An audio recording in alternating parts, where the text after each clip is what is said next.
Are you tired of watching others flaunt their wealth while you struggle to make ends meet? What if I told you that looking poor could actually be your key to building real wealth? Well, today I'm going to share two fascinating stories that completely changed my perspective on what true prosperity looks like, including one right from my own church's finance committee.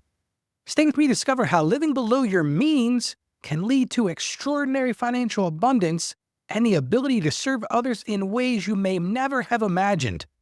Thank you for joining me today. I'm honored to help you on your financial journey, and that's just what we're doing together. We're on a financial journey together. Now, if you missed yesterday's show, I talked all about protecting your retirement account from those online scammers. I'm going to encourage you to check it out, and if you found value in it, do me a favor and share it with a friend. Today's question comes from Michael in Tennessee, and he writes this: Dear Ralph, I'm struggling with something that's been eating at me. I make a decent income, but I feel constant pressure to show it. My coworkers all drive new cars, wear expensive clothes, and live in fancy neighborhoods. I'm living well below my means in a modest home, driving a 10-year-old car and shopping at discount stores. While I'm saving money, I feel like a failure. My wife is starting to resent our lifestyle, especially when her friends post their luxury vacations on social media.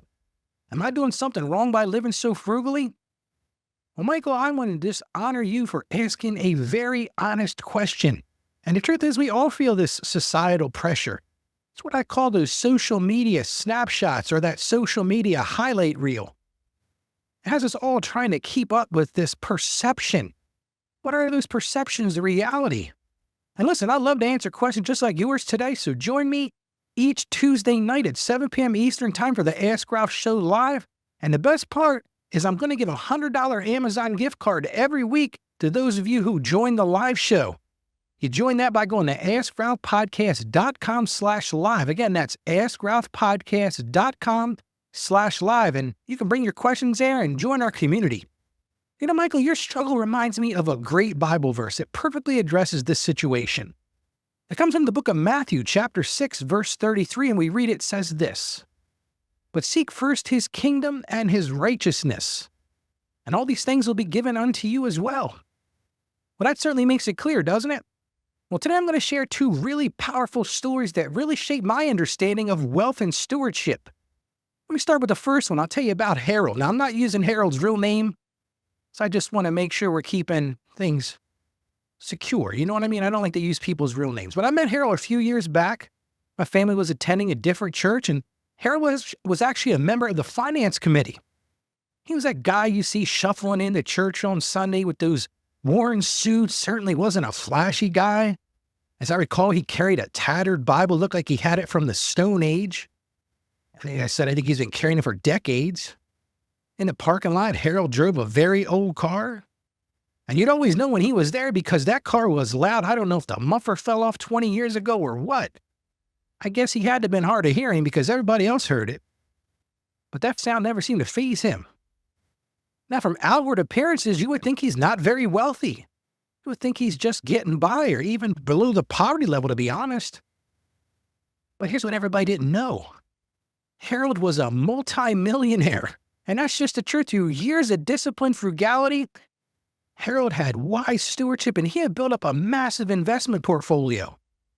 And I can still remember one Wednesday evening, Harold invited me to his home. Now, let me tell you about his home. It's a very modest home. I had to guess it would be about 1,200 square feet. It was a nice but small ranch house. He said, Ralph, I've been here for 40 years. He invited me in. We sat at his kitchen table. He served me coffee. Well, I don't drink coffee. If you listen to the show, you know I don't drink coffee. So he gave me a hot tea. I looked down at the mug. It's chipped. You could tell it had been around for probably 30 years, but they worked. They were functional. And I knew Harold wanted to talk. He had never invited me to his house before, but I wasn't really sure what he wanted to talk about. And listen, passed me a piece of cake. Now, as a type 2 diabetic, I should probably have passed on the cake, but it looked pretty good to me. So he passed me the cake and he said, Ralph, I learned early that every dollar spent trying to look wealthy is a dollar that can't be used to create actual wealth or serve God's kingdom. He had just laid it out for me, a very simple philosophy. Let me tell you that again. He said, I learned early that every dollar spent trying to look wealthy is a dollar that can't be used to create actual wealth or serve God's kingdom. And I thought about it for a second. I said, Harold, that is a profound statement. And then he said, I want to show you something. He left the room. He came back with this worn ledger book. It's one of those old financial diaries. I hadn't seen one in years. I remember when I was a kid, my dad had used those for some of his clients or something. But it had been 30 years since I'd seen one. Red cover on the thing and just a thick book, kind of looked like a diary. Let me tell you, Harold was proud of this book.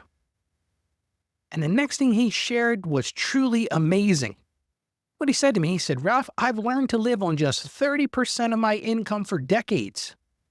Now think about that for a moment. What Harold said to me is he was living on just 30% of his income. He said to me, Ralph, the rest goes to investments and giving. So again, think about this. He was taking 70% of his income and splitting it between investments and giving. It certainly was no 10% tithe for Harold. And I could see the pride in Harold's eyes. And the next thing he said, Ralph, let me tell you about the missionary families I've supported and the church building projects I've quietly funded. He didn't want anybody to know what he was doing. He provided scholarships to seminary students. And then he said something striking, and it's with me today. He said, Ralph, no one needs to know it's me giving that. They just need to know it's God providing. And see, as I think about it even right now, I say, Harold had it right. He didn't want or need the accolades. He didn't want the glory. He saw his simple mission as being wise and providing for God's kingdom. What an amazing man. And I learned he passed away a few years ago. As I understand it, he left most of his fortune to charitable organizations. So I guess in the end, you could say Harold still continues to quietly bless others. Now let me tell you about my client. Let's call him James. James had a much different story. As I recall, he came to me about 12 years ago. He was buried in credit card debt. And he was so pleased he had just leased a luxury car, but he said, Ralph, I really can't afford it. And I was doing a financial series on Sunday nights at church, and I was sharing 7 biblical principles to achieve financial freedom. And I'll mention later how you can get my updated gift. How to escape the bondage of living paycheck to paycheck. I'm going to give you that as an option today when I do my closing at the end. But now he had done the first step. He had taken that first step. He booked an appointment with me because he realized he was in trouble.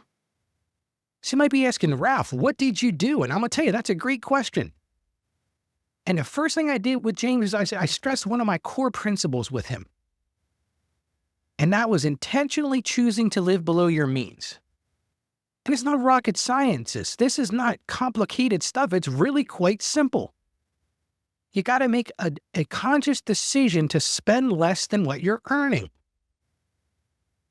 And then the next part of that is you got to learn to view money as a tool for God's purpose instead of a measure for success. And I could see James, he was taking it all in. He was ruminating it, and his eyes were wide open. And I've seen that same look on others' faces I've shared it with. So you might be asking, what did James do? I'm glad you asked that. To be blunt, James made radical changes. The first thing he did is he traded his luxury car for a reliable used car. The next thing James did was he downsized his home. He started shopping at discount stores. He told me, Ralph, my friends and family thought I'd fallen on hard times. But the reality is, Ralph, for the first time, I'm actually building wealth. Looking back at it now, in fact, he was building tremendous wealth. So let's fast forward 10 years. James had 0 debt. He had a 7-figure investment portfolio. Think about that for a second. He had over $1 million in investment portfolio in just 10 years. He gives more to charity annually than he was spending on that luxury car lease. Now, James still lives in a modest home. He's used his wealth to launch a scholarship fund, and he funds an after-school program for underprivileged youth. And James is very proud to tell you he supports 5 mission families. So you might be saying, Ralph, what are these stories telling us? Well, in the end, these stories illustrate a very powerful truth. And I want you to hear this. True wealth isn't about what you display. It's about what you can deploy for God's purpose. Let me repeat that. True wealth isn't about what you display. It's about what you can deploy for God's purpose. And when we finally break free from society's expectations and embrace biblical financial principles, we can discover a kind of prosperity that goes far beyond mere dollars and cents. Now, I'm going to share some action steps with you that you can take right now to move forward towards this prosperity. But first, let me ask you a few questions. Do you feel overwhelmed with your finances? Do you want to find that financial freedom that seems to be eluding you? Do you want to escape the bondage of debt? Do you want to align your finances with your faith? Do you feel like you're living paycheck to paycheck? Do you feel frustrated? Do you feel hopeless? And do you feel stuck? Well, guess what? I'm happy to tell you there is hope. And I want to give you my free guide. It's called How to Escape the Paycheck to Paycheck Bondage Cycle, using 7 simple biblical principles. And this guide's going to give you a fresh perspective on managing your finances, and more importantly, a roadmap to escape the cycle of financial bondage. Because here's the thing, you can achieve financial freedom. Here's all you got to do. Go to AskRalphPodcast.com/escape. Get your guide today. Again, that's AskRalphPodcast.com/escape. Now, as I promised, let me share some action steps that you can take right away. In fact, you can take them today. These are some tried and true things you can do. Number 1, you got to know where your money's going. So start tracking every dollar you spend on appearance-based purchases. If you think you're spending money because, well, I want to see what this person would say, hey, I've been there. I remember buying a Corvette just a few years ago. I was so excited. I found this car online. It was red. It was the high end, flashy, convertible top, you name it. Wife dropped me off at the dealership up in the middle of Pennsylvania. As I recall, it was about a 2-hour ride. Got to the dealership and showed me how to work the car. And man, I was on the road and I'm driving along and look at Ralph. Well, by the time I got home, I realized it was emptiness. And that's why I'm going to go into number 2, and that's create a Kingdom Impact Savings account. Create an account that actually does something for the kingdom. That Corvette didn't do anything for the kingdom. It gave me this false sense of, look, I've arrived. How vain was that at the time? But think about the stories I've told you and the way that those folks were able to have a huge impact because of their wise financial stewardship and their intentional decisions to spend the money for things that actually matter to the kingdom. And one of the things I'm going to tell you, number 3, is find an accountability partner who shares your values. This is not a journey that you have to go on by yourself. And I'm going to tell you that people I know who are the most successful at this have that accountability partner, have that person they can call when they're struggling, or have that person to bounce ideas off of. And number 4, not the last thing that I'm going to give you today, is begin practicing contentment with what you already have. You know, in a lot of ways, I do a show every day, and I seem to always come back to this theme. And that is, I think we've all got to learn to embrace that contentment. We got to really understand that we have been given so much. Stop chasing after those social media highlight reels, because that's all it is. I was on a show the other day, and we were talking about Christmas. And I'll be talking tomorrow and the next day about how to get my Christmas guide of how not to go broke. So take a look and watch out for that. But you think about it, on Christmas Day, people are posting on X and what do you call it, Twitter or X, whatever they call it now, Facebook, posting YouTubes and TikToks. And you see, oh, look at this shiny thing I got. Look at this. Look at these gifts under the tree. And that's the highlight reel, because what you don't see is when those credit card bills come due in January and February. You don't see the struggles that having an over-the-top Christmas that doesn't really mean much, because guess what? In 2 or 3 months, you're not going to remember what you bought. You're not going to remember what you got for Christmas. Let me tell you a little secret. The greatest gift you could ever get was the gift of Christ. And if you know him, you've got the greatest gift you're ever going to receive. But it all comes down to practicing that contentment. Be content with what you already have. Now, I've gone a long way today, but I really believe that's the message for today. Big picture. Stop spending money on those appearance-based purchases. Create that Kingdom Impact Savings account. Find that accountability partner who shares your values, and look around and appreciate what you already have.